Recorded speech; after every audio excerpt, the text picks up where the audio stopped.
Board परीक्षा 2024 के लिए हिंदी साहित्य का दूसरा model paper pre board paper आपके सामने है।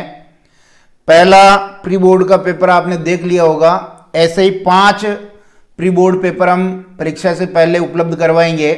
हिंदी साहित्य का ये दूसरा प्री बोर्ड का पेपर है। बिल्कुल ब्लूप्रिंट और जो बोर्ड का मॉडल पेपर आया था उसी के अकॉर्डिंग है। ये निर्देश यहाँ पर हैं, इन निर्देशों को आप अच्छी तरह देख लें। बार बार मैं ये 5वें निर्देश के ऊपर और ये 4थे निर्देश के ऊपर आपको जोर देने के लिए कहता रहता हूँ। इनकी अनुपालना आपको करनी है। जिनके आंतरिक खंड है उनके उत्तर एक साथ ही लिखें तो ज़्यादा बढ़िया होगा। यह है आपका pre board paper model paper 2 Hindi साहित्य कक्षा 12 का। सबसे पहले खंड ए में जो आपके प्रश्न होंगे बहुचयनात्मक प्रश्न है। सबसे पहले ध्यान दीजिए, पहला प्रश्न कह रहा है कि वसंत आया कविता में वर्णन है। किसका वर्णन है? मनुष्य का रिश्ता प्रकृति से टूटने का वर्णन है, बाल मनोविज्ञान का वर्णन है, संकट में पड़ी कविता के वजूद का वर्णन है, प्राकृतिक सौंदर्य का वर्णन है। तो आपने वसंत आया कविता देखी होगी, जिसमें वसंत का आना कवि को जो है कैलेंडर से पता चल रहा है। प्रकृति में जो परिवर्तन हो रहे हैं उससे पता नहीं चल रहा है, क्योंकि मनुष्य का रिश्ता प्रकृति से टूट रहा है। तो ये ए वाला ऑप्शन है, ये बिल्कुल इसका सही उत्तर हो जाएगा और आप यही सही करेंगे। दूसरा क्वेश्चन देखिए, जायसी रचित 12 मासा अंश में किसके वियोग का वर्णन है? जायसी ने जो 12 मासा लिखा है, जो उसके पद्मावत का अंश है, यहां पर जो रानी नागमती है उसके वियोग का वर्णन है। 4 ऑप्शन आपके पास है, पद्मावती, राधा, रुक्मा देवी, नागमती। तो द वाला ऑप्शन सही हो जाएगा। नागमती के वियोग का वर्णन है। वियोग रस, इसमें जो वर्ष के जो 12 महीने होते हैं हिंदी महीने, चैत्र, बैसाख, ज्येष्ठ, आषाढ़, श्रावण, भाद्रपद, आश्विन, कार्तिक, मार्गशीर्ष, पौष, माघ और फागुन। तो यहां पर 4 महीनों का जो वियोग वर्णन है 12 मासा में से जो लगा रखा आपके, ये रानी नागमती के वियोग का वर्णन है, जिसमें फाल्गुन है, पौष है, माघ है। राजा को कौन सी प्रजा पसंद आती है? ज्यादा काम करने वाली, बहरी, गूंगी और अंधी, चापलूसी करने वाली, राष्ट्र की सुरक्षा करने वाली। तो बहरी, गूंगी और जो अंधी प्रजा है वो राजा को पसंद आती है। ब वाला ऑप्शन बिल्कुल सही हो जाएगा। हिमालय पर्वत की ऊंचाई पर सूखी शिलाओं के बीच उगने वाले पौधे का क्या नाम है? सीरीस है, पलाश है, कुटज है, देवदार। तो हजारी प्रसाद द्विवेदी जी का एक निबंध लगा रखा कुटज, ये प्रश्न उसी में से है। स वाला ऑप्शन बिल्कुल सही हो जाएगा, कुटज। सूरदास की झोंपड़ी किस उपन्यास का अंश है? सूरदास की झोंपड़ी मुंशी प्रेमचंद द्वारा रचित उपन्यास का अंश है। और ये सारे उपन्यास देखिए, गोदान है, त्यागपत्र है, झूठा सच, रंगभूमि। तो मुंशी प्रेमचंद ने रंगभूमि उपन्यास लिखा था, जिसमें दलित नायक है सूरदास, उसी का अंश है सूरदास की झोंपड़ी। बिस्कोहर की माटी पाठ हिंदी साहित्य की कौन सी विधा में है? बिस्कोहर की माटी जो लेखक है उनकी आत्मकथा नंगा तलय का गांव का अंश है। तो ये निबंध है, यात्रा वृत्तांत, आत्मकथा, कहानी। तो ये हो गया आपके आत्मकथा। नंगा तलई का गांव का अंश है, तो ये आत्मकथा होगी, आत्मकथा का अंश हो गया। उसी तरह देखिए, डोडहा, मजगिदवा, धामिन किसके प्रकार है? अंतराल पुस्तक से ये प्रश्न है। फूलों के प्रकार हैं कि फसलों के हैं कि नदियों के हैं कि सांपों के हैं? तो आपने वो पाठ देखा होगा, उसमें सांपों के प्रकार ये बताए गए हैं। ऐसे ही फूलों के प्रकार भी आए हैं। द वाला ऑप्शन सही है। अपना मालवा खाऊ उजाड़ू सभ्यता पाठ किस अखबार में प्रकाशित हुआ था? मतलब ये लेखक द्वारा लिखा गया एक स्तंभ लेख है जो किसी अखबार में प्रकाशित हुआ था, उसके बाद ये अपने यहां लगाया गया। तो वो अखबार कौन सा है? जनसत्ता का हंस है, नई दुनिया का दिनमान है। तो जनसत्ता में ये 2006 में प्रकाशित हुआ था, कागज कार्य स्तंभ नाम से। ए वाला सही हो जाएगा। उल्टा पिरामिड शैली का पहला भाग क्या कहलाता? आप ये तो जानते होंगे कि उल्टा पिरामिड शैली के 3 भाग होते हैं। कितने भाग?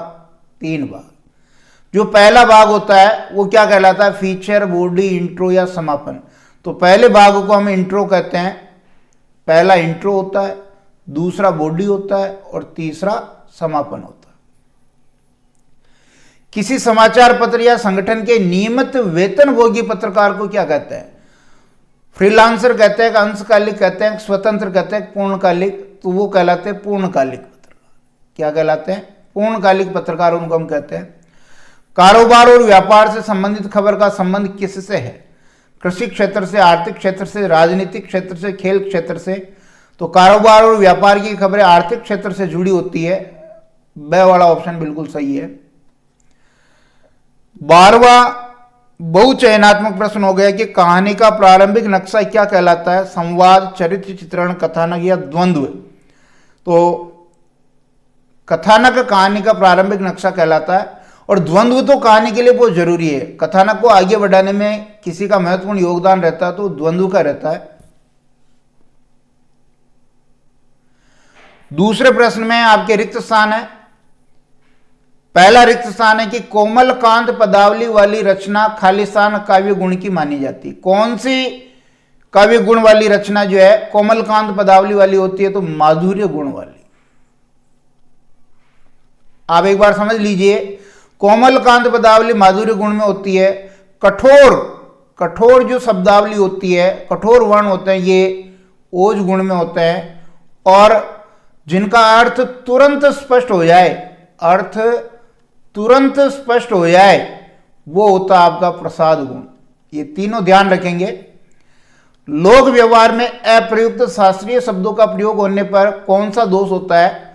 तो ये जो दोष होता है अप्रतीतत्व होता है। अप्रतीतत्व दोष होता है। गीतिका छंद के प्रारंभ में कितनी मात्रा जोड़ दें कि हरिगीतिका छंद बन जाता है? तो गीतिका छंद के प्रारंभ में अपने को 2 मात्रा जोड़नी पड़ेगी। गीतिका छंद में आपको पता है कि 26 मात्रा होती है और 2 जोड़ देंगे तो हरिगीतिका में कितनी मात्रा होगी? 28 मात्रा। ये पूछा भी जा सकता है।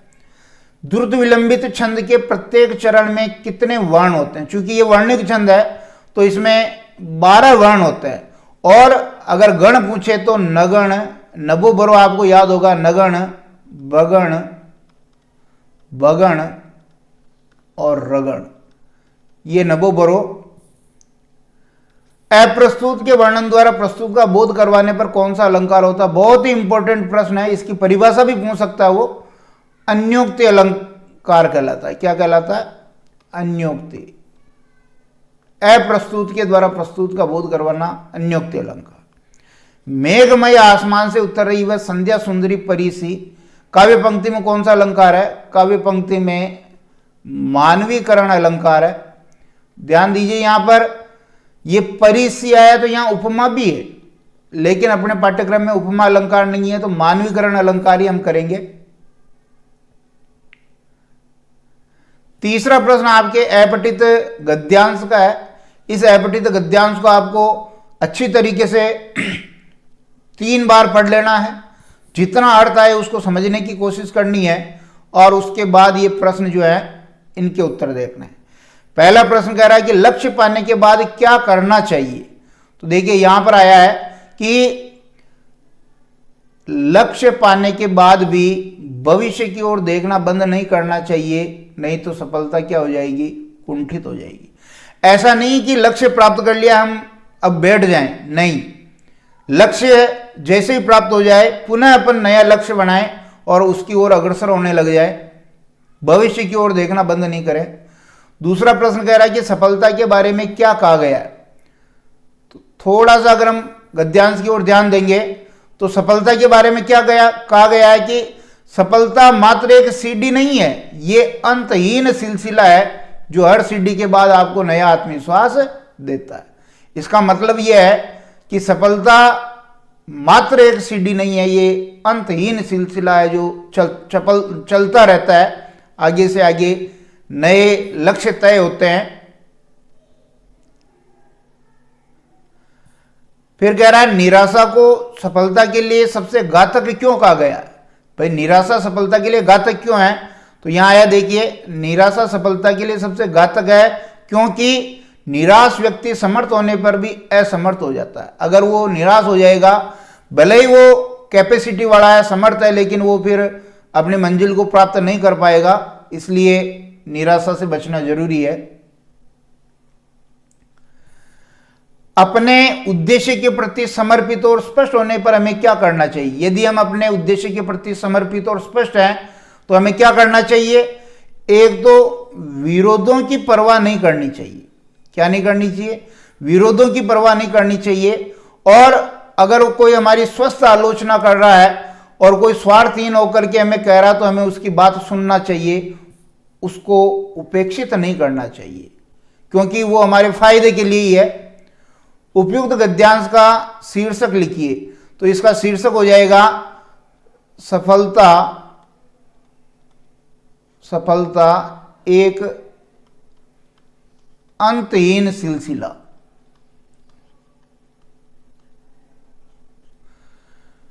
और उपेक्षित शब्द में कौन सा उपसर्ग है?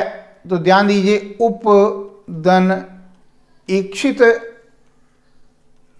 तो यहां उप उपसर्ग हो जाएगा और गुण संधि हो जाएगी। इसी प्रकार चौथा प्रश्न आपका अपठित काव्यांश का है। इस काव्यांश को वही 2 से 3 बार पढ़ना, थोड़ा गद्यांश की अपेक्षा ये थोड़ा कठिन रहेगा, लेकिन जितना अर्थ आता है अनुमान लगाने की कोशिश करें।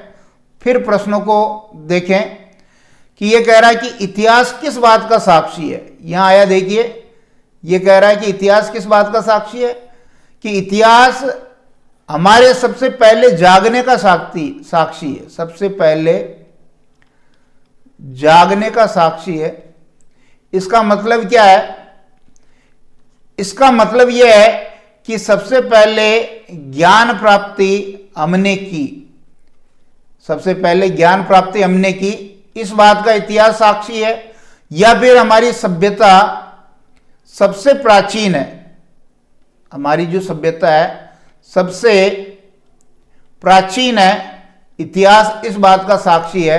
अर्थात भारत देश की सभ्यता और संस्कृति अन्य सभी देशों से सबसे प्राचीन है, क्योंकि हमारे पूर्वज हैं, उन्होंने सबसे पहले ज्ञान प्राप्त किया था। दूसरा प्रश्न कह रहा है कि काव्यांश के अनुसार भारतीयों की विशेषताएं लिखिए। क्या क्या विशेषताएं आई है देखिए। तो एक तो आया कि है हम ही प्रकंपित कर चुके सुरपति तक का भी हृदय, मतलब हमने इंद्र को भी जो है कंपायमान कर दिया। इसका मतलब भारतीय क्या है? वीर है। पहला गुण हो जाएगा वीर। दूसरा यहां ऊपर आ ही गया है कि ज्ञान प्राप्ति में हम अव्वल हैं, ज्ञान प्राप्ति में अग्रणी है, यह विशेषता हो जाएगी। तीसरी विशेषता देखिए, यहां पर आया है कि पर शरणागत हुआ कहां कब हमें न प्यारा, अर्थात हमने शरण में आने वाले को जो है उनको सहायता दी है। शरणागत वत्सलता का जो गुण है, शरणागत वत्सलता, ये भारतीयों का गुण है। ये 3 गुण है, ये आप लिख सकते हैं। युद्ध मात्र को छोड़कर कहां नहीं है हम सदैव कथन से क्या आशय है? इसका मतलब यह है कि हम दयावान हैं हम, लेकिन युद्ध में नहीं है। अर्थात युद्ध में हम केवल और केवल क्या दिखाते हैं? वीरता। युद्ध में हमारी केवल वीरता का गुण है। शत्रु जो होता है उनका हम सर्वनाश कर देते हैं, पूरी वीरता से शत्रु का मुकाबला करते हैं। युद्ध में कोई दया का काम नहीं है, और युद्ध को छोड़ करके सभी दयावान हैं। विश्व को किसके विजय का गान करने के लिए कवि कह रहा है? ये देखो लास्ट में आइए, तुम गाओ भारत की विजय, अर्थात भारत देश या भारतवर्ष का विजय गान करने के लिए विश्व को कहा जा रहा है। उपयुक्त गद्यांश का शीर्षक लिखिए। क्या हो सकता है शीर्षक? भारत का गौरवशाली अतीत, भारत का गौरवशाली अतीत, ये लिख सकते हैं। या फिर आप लिख सकते हैं भारत का जयगान, भारत का जयगान, ये भी लिख सकते हैं। फिर कह रहा है इंद्र का पर्यायवाची काव्यांश में से छांट के लिखिए, तो सुरपति शब्द आया, यहां देखिए ये जो है इंद्र का पर्यायवाची है। सुर यानी देवताओं का स्वामी कौन है? इंद्र। इसके बाद आपका खंड बे चालू हो जाता है। खंड ए के सभी प्रश्नों के उत्तर एक साथ लिखने हैं और खंड बे चालू हो जाता है। 5वां प्रश्न देखिए, प्रेमगन के वाक व्यवहार में विलक्षण वक्रता रहती थी, उदाहरण देकर के स्पष्ट करना। अर्थात कोई बात वो सीधी न करके कैसे कहते थे? टेढ़ी कहते थे। 2-3 उदाहरण आए हैं। एक तो आपको पता है कि जो जल पान और पानी के लिए जो बात कही थी कि जल खाया है या पानी पिया है, तो एक उदाहरण तो था आपका जल ही खाया है, फलाहार भी पिया है। फलाहार भी पिया है, ये जो है एक उदाहरण तो ये है। एक उदाहरण था पंडित जी को कहा था, एकादशी का व्रत था उनका, और लैंप टूट जाता है तब वो कहते हैं कि अपने नौकर को कि कार्य बचाते नहीं, यानी पूरा फूट गया या अभी कुछ बचा है। ये कुछ उदाहरण है जिनसे पता चलता है कि बद्रीनारायण चौधरी प्रेमगन, उनके व्यवहार में विलक्षण वक्रता रहती थी। अलाहाबाद के आतिथ्य प्रेम संबंधी घटनाओं का उल्लेख कीजिए। 2-3 घटनाएं आई है पाठ में। भीष्म साहनी का जो ये पाठ था आपको ध्यान होनी चाहिए। एक तो जो लेखक है उसको फल छील छील करके खिला रहे थे, अपने हाथों से फल छील करके खिला रहे थे। दूसरा, एक शहद की चाय उन्होंने बना करके पिलाई, शहद की चाय। और एक तीसरी और उनके आतिथ्य प्रेम की घटना थी कि जो लेखक जब बाथरूम जाता है, गुसल खाने में जाता है, तब वो जो है हाथ पहुंचने के लिए तौलिया लेकर के खड़े होते हैं। तो ये 3 घटनाएं, तौलिया लेकर के वहां खड़े होते हैं, ये 3 घटनाएं बताती है कि आतिथ्य प्रेम उनका अच्छा था। देवसेना की हार या निराशा के क्या कारण थे? देवसेना की हार या निराशा के 2 कारण है। पहला कारण है हूणों का आक्रमण हुआ था, और हूणों के आक्रमण में देवसेना का भाई जो बंधु वर्मा था और उसका परिवार पूरा शहीद हो गया था। उन्होंने अपने प्राणों की बाजी लगा दी थी। तो एक तो परिवार को खोने का जो एक दुख था, और दूसरा प्रेम में जो असफलता मिली। जो स्कंदगुप्त है, स्कंदगुप्त से देवसेना प्रेम करती थी, लेकिन देवसेना के प्रणय निवेदन को स्कंदगुप्त ने ठुकरा दिया था। तो प्रेम में मिली असफलता और हूणों के आक्रमण में परिवार को खोने का जो दुख था, यही उसके निराशा के कारण थे। चाहत चलन ये संदेशों ले सुजान को, कवित्व में घनानंद के प्राण क्यों अटके हुए हैं? घनानंद की प्रेयसी का नाम है सुजान, और मृत्यु के निकट हैं घनानंद, लेकिन अंतिम दर्शन करना चाहते हैं वो सुजान के। सुजान से वो एक बार मिलना चाहते हैं, उनके दर्शन के लिए उनके प्राण रुके हुए हैं। वो ऑटो तक आ चुके हैं लेकिन बाहर नहीं निकल रहे हैं, क्योंकि उनको विश्वास है कि एक बार सुजान जरूर उससे मिलने आएगी। एक निष्ठता और समर्पण भाव यहां दिखाया है घनानंद के प्रेम का। बिस्कोर की माटी पाठ में किन किन फूलों का वर्णन किया गया है? बिस्कोर की माटी पाठ में फूलों का और सांपों का बहुत ज्यादा वर्णन है। तो फूलों के नाम आपको ध्यान होने चाहिए। एक तो कमल का फूल आया है, फिर सिंगाड़े का फूल आया है, हर सिंगार आया है, कोइया आया है। इसके अलावा भी जो सब्जियां हैं उनके भी आए हैं, तोरी, लौकी, भिंडी, भटकटैया, इमली, अमरूद, कदम्ब, बैंगन, काशीफल, शरीफा, कटहल, बेला, चमेली, जूई, आम के बोर, ये सब, चाहे चना, मसर, मसूर, मटर, ये सब फूलों में ही काउंट होते हैं। और सांपों के नाम भी आप याद कर लें, वो भी पूछा जा सकता है। हमारी आज की सभ्यता नदियों को अपने गंदे पानी का नाले बना रही है। ऐसा क्यों कहा? प्राचीन समय में जितनी भी सभ्यताएं विकसित हुई वो नदियों के किनारे हुई, और नदियों को हमने पूजा है। हमारे धर्म में नदियों को हम पूजते हैं, उनको शुद्ध रखते हैं। लेकिन आज की स्वार्थी संस्कृति ने जो शहरों का जो गंदा पानी है नालियों का, वो उन नदियों में छोड़ा जा रहा है। बरसात भी कम होती है, नदियों में पानी प्राकृतिक तो है नहीं, और ये गंदे पानी के नाले बन गई है, अर्थात गंदगी उनमें छोड़ी जा रही है। दृष्टांत अलंकार की परिभाषा और उदाहरण लिखिए। बिल्कुल आप लिख सकते हैं कि काव्य में जब एक बात कह करके उदाहरण के रूप में कोई दूसरी बात जो उससे मिलती जुलती है वो कही जाती है, और दोनों में बिंब प्रतिबिंब का भाव होता है, तो वहां पर आपके दृष्टांत अलंकार होता है। पत्रकारीय लेखन किसे कहते हैं? यह आपके अभिव्यक्ति और माध्यम जो पुस्तक है वहां से लिया गया है कि पत्रकारीय लेखन क्या है।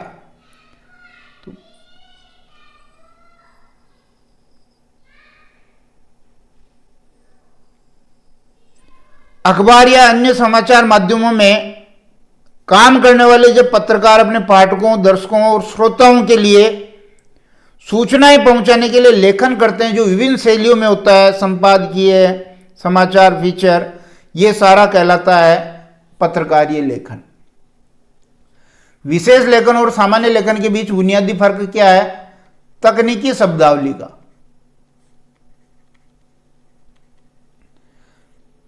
जो विशेष लेखन होता है उसमें तकनीकी शब्दावली का प्रयोग किया जाता है, सामान्य लेखन में तकनीकी शब्दावली नहीं होती है। यही इनके बीच में मूलभूत अंतर है। संवाद को नाटक के प्राण क्यों कहा गया है? संवाद जो है, आपको पता है कि नाटक के प्राण, अर्थात संवाद नहीं होंगे तो नाटक का कोई मतलब नहीं है। सबसे सशक्त माध्यम नाटक का संवाद है। संवाद के बिना नाटक का काम नहीं चलता है। संवाद से ही नाटक में गतिशीलता आती है और पात्रों के चरित्र का विकास होता है। संवाद अगर प्रभावशाली होंगे तो दर्शकों के अंतर्मन को छू लेंगे और उनको प्रभावित करेंगे। इसलिए नाटक सहज, स्वाभाविक और परिवेश के अनुकूल होना चाहिए। दर्शकों को बांधने का गुण संवाद में होना चाहिए। इसी प्रकार प्रसाद का साहित्यिक परिचय लिखना है। आपको पता है कि छायावाद के जो 4 स्तंभ है उनमें से एक जयशंकर प्रसाद है, और काशी में इनका जन्म हुआ था। राष्ट्र जागरण का स्वर इनके काव्य में अपने को देखने को मिलता है। भारत के गौरवशाली अतीत की बातें, संस्कृति की बातें इनके काव्य में है। कामायनी इनका एक बहुत ही महत्वपूर्ण काव्य है जो इनकी प्रसिद्धि का आधार भी है।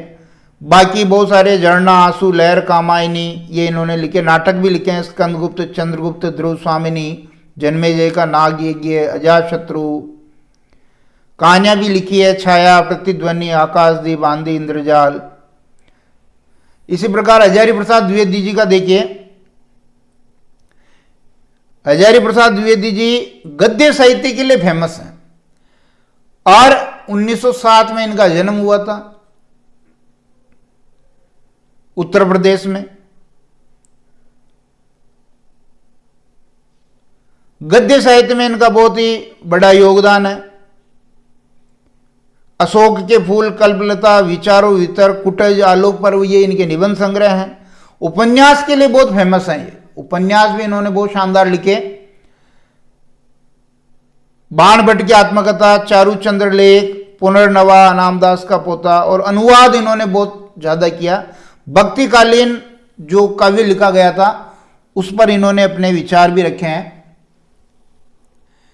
इसी प्रकार खंड से में आ जाइए।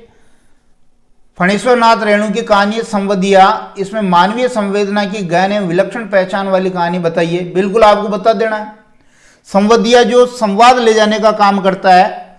जब बड़ी बहू अपना दुखड़ा अपने मायके भेजना चाहती है तो जो संवदिया होता है वो बड़ी बहू की संवेदना को समझता है और समझ करके वो वहां संवाद नहीं कहता है, बल्कि बेटा बन करके उसकी सेवा करने का वो प्रण लेता है इस बात से ये पता चलता है कि फणीश्वरनाथ रेणु को जो आंचलिक कथाकार हैं, उपन्यासकार हैं, संवेदना की गहन पहचान रखते थे वो। इसी प्रकार अथवा में देखिए, सिंगरौली की उर्वरा भूमि तथा उस इलाके की संपदा ही उसके लिए अभिशाप बन गई, क्योंकि बहुत सारे खनन वाले, कोयला जितने उस भूमि में कोयला दबा हुआ था, वहां पर कोयला से संबंधित जितने भी बड़े बड़े उद्योग धंधे कारखाने लग गए, खनन क्षेत्र को बढ़ावा मिला, और जो संपदा, जो सौंदर्य, प्राकृतिक सौंदर्य, हरियाली से भरपूर, शहर से कटा हुआ जो सिंगरौली था, अब उसकी जो संपदा थी, लोभ के कारण लोगों ने वहां अपना जो है उसका खनन शुरू कर दिया और अभिशाप बन गई, उजाड़ दिया पूरे सिंगरौली को।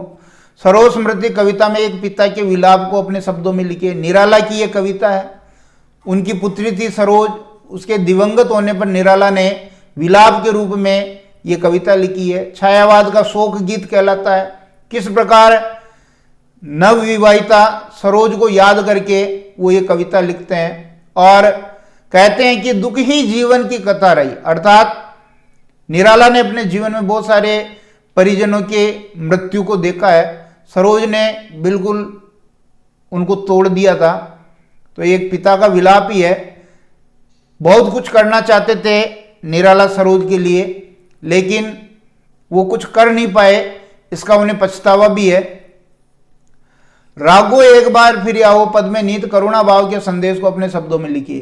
तुलसीदास जी द्वारा रचित है ये, और गीतावली का जो पद लगा रखा है उसका अंश है। राम की मां ये कह रही है कि जब वनवास हो गया राम को, तो वो ये कह रही है कि हे राम, एक बार तुम आ जाओ वापस और अपने इन घोड़ों को देख लो, दुबले पतले हो गए हैं। यानी किस प्रकार एक करुणा का भाव, मां की ममता का भाव इस पद में अपने को देखने को मिलता है। ये न केन प्रकार एक बार तुम अयोध्या लौट आओ। सूरदास प्रतिशोध का नहीं बल्कि पुनर्निर्माण का ही दूसरा नाम स्पष्ट कीजिए। एक भिखारी है लेकिन बदले की भावना नहीं रखता है। भैरो झोंपड़ी जला देता है लेकिन भैरो के प्रति कोई भी दुर्भावना उसके मन में नहीं है। और जब उससे पूछा जाता है, जो मिठुआ है वो पूछता है कि अभी क्या करेंगे, तो वो कहता है कि हम पुनः झोंपड़ी बना देंगे, और जो जितनी बार जलाएगा हम उतनी बार बनाएंगे। ये पुनर्निर्माण का ही संदेश देने वाली ये अंश था। अपना मालवा खाओ उजाड़ू सभ्यता में लेखक ने पर्यावरणीय सरोकारों को आम जनता से जोड़ दिया। कैसे, स्पष्ट कीजिए। जो मालवा क्षेत्र है, पश्चिम की सभ्यता और संस्कृति का अनुसरण करके स्वार्थ के कारण वो उजाड़ू सभ्यता में बदल रहा है। जो मालवा पहले डग डग रोटी पग पग नीर वाली कहावत थी, अब वो गलत साबित हो रही है। उतना पानी बरसता नहीं है, क्योंकि कहीं ना कहीं हमने पर्यावरण को जो है नुकसान पहुंचाया, जिसके परिणाम स्वरूप, जिसके रिजल्ट रूप में आज ये स्थितियां बनी है।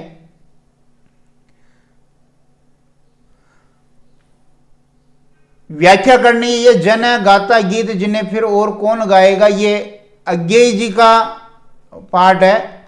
यह दीप अकेला, जिसमें दीप एक व्यक्ति का प्रतीक है और पंक्ति जो है समाज का प्रतीक है। इसमें दीप की व्यक्ति की विशेषताएं बताई गई है। के पतिया ले जायत रे मोरा पियतम पास, ये विद्यापति की जो पदावली है उसका अंश है, और वियोग पक्ष का यह वर्णन है। एक प्रियतमा अपने प्रियतम के पास संदेश पहुंचाना चाह रही है, और वो ये कह रही है कि कार्तिक का महीना आ चुका है, अब तो तुम घर लौट आओ। उसके दुख का यह वर्णन है। गद्यांश की व्याख्या करेंगे।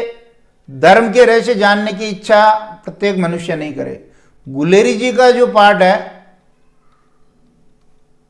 गढ़ी के पुर्जे,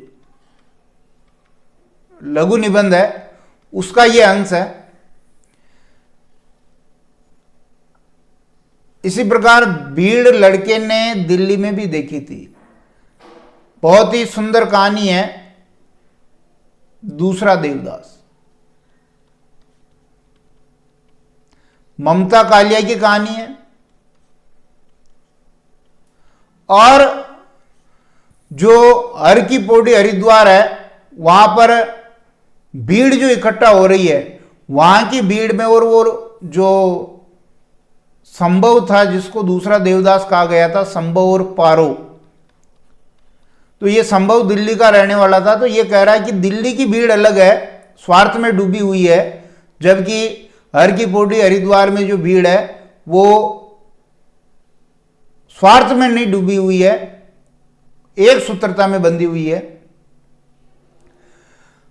इनमें से किसी एक पर आपको निबंध लिखना है। भारतीय कृषि समस्याओं का समाधान, हिंदी भाषा की स्थिति, स्त्री सशक्तिकरण, पाश्चात्य संस्कृति का दुष्प्रभाव और राष्ट्र निर्माण में युवाओं का योगदान।